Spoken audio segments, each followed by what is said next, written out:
Front of और before. Ahead of का मतलब है आगे, बिहाइंड का मतलब है पीछे, इन फ्रंट ऑफ का मतलब है के सामने और बिफोर का मतलब है के सामने। यूं तो बिफोर का एक और मतलब होता है पहले। जब किसी वाक्य में के सामने का सेंस आए या पहले का सेंस आए तो बिफोर का यूज किया जा सकता है, लेकिन पहले के लिए बिफोर का यूज किस तरह से किया जाना है ये एक सेपरेट वीडियो लेक्चर में आपको बताया जाएगा। फिलहाल यहाँ पर के सामने के लिए बिफोर का यूज किस तरह से किया जाए ये हम देखेंगे। सबसे पहले देखिए अहेड ऑफ और बिहाइंड। अहेड ऑफ का यूज आगे के लिए और बिहाइंड का यूज पीछे के लिए। एग्जाम्पल के तौर पे अयांश अविरत के आगे बैठा है। Ayansh is sitting ahead of अविरत और अविरत अयांश के पीछे बैठा है। अविरत इज सिटिंग बिहाइंड अयांश। तो देखिए अविरत के आगे अहेड ऑफ अविरत और अयांश के पीछे बिहाइंड अयांश।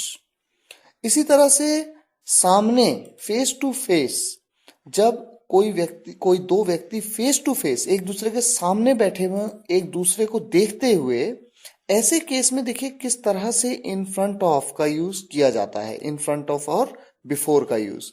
वो राम के सामने खड़ा है। He is standing in front of Ram. He is standing before Ram. ध्यान देने वाली बात यह है कि दोनों का चेहरा एक दूसरे की तरफ है। अब देखिए confusion between in front of and ahead. कई लोग इन फ्रंट ऑफ और अहेड में कंफ्यूज होते हैं कि कहां पर इन फ्रंट ऑफ का यूज करना है और कहां पर अहेड का यूज करना है। तो इस बात को हम समझते हैं। सोचिए आप एक लाइन में खड़े हैं और आपके आगे एक आदमी खड़ा है।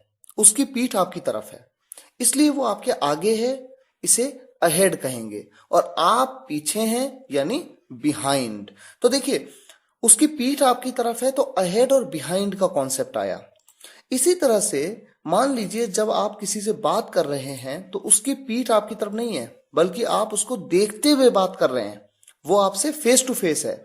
इस स्थिति में, इस पोजीशन में वो आदमी आपके सामने है। सामने मतलब इन फ्रंट ऑफ, जिसमें कि वो और आप एक दूसरे को देख रहे हैं। तो ये है इन फ्रंट ऑफ और अहेड का बेसिक कॉन्सेप्ट।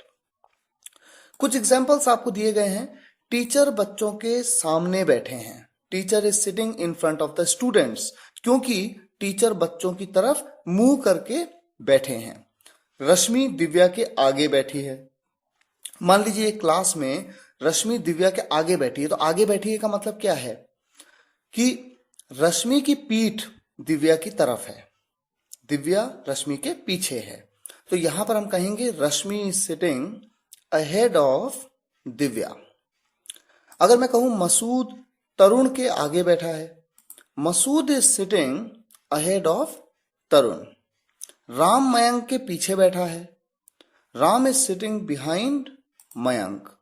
नितिन तरुण के सामने खड़ा है। तो देखिए सामने खड़ा है का मतलब दोनों एक दूसरे की तरफ फेस टू फेस हैं, दोनों का चेहरा एक दूसरे की तरफ है।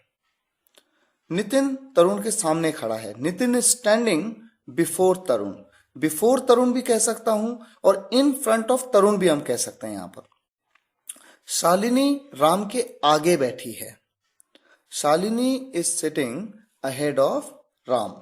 तो बहुत ही सिंपल कॉन्सेप्ट है। ये चारों प्रेपोजिशंस बहुत ही क्लियर हैं। कोई कंफ्यूजन हो बेझिझक हमें ईमेल करिए, हम आपके सभी प्रश्नों के उत्तर देंगे। एक एक करके सभी प्रेपोजिशंस को आप समझते जाइए। हमें उम्मीद है आपको प्रेपोजिशंस क्लियर होते जाएंगे। बाकी हर प्रेपोजिशन को अलग अलग तरीकों से भी यूज किया जाता है। जरूरी नहीं है कि इसके अलावा कोई और तरीके ना हो, लेकिन जैसे जैसे आप इंग्लिश सीखते जाएंगे, न्यूज़पेपर्स पढ़ते जाएंगे, आपको नए नए तरीके सामने आते जाएंगे और आप बेहतर तरीके से उन प्रेपोजिशंस को समझते जाएंगे। तो मिलते हैं नेक्स्ट वीडियो लेक्चर में फिर आपसे। तब तक के लिए धन्यवाद।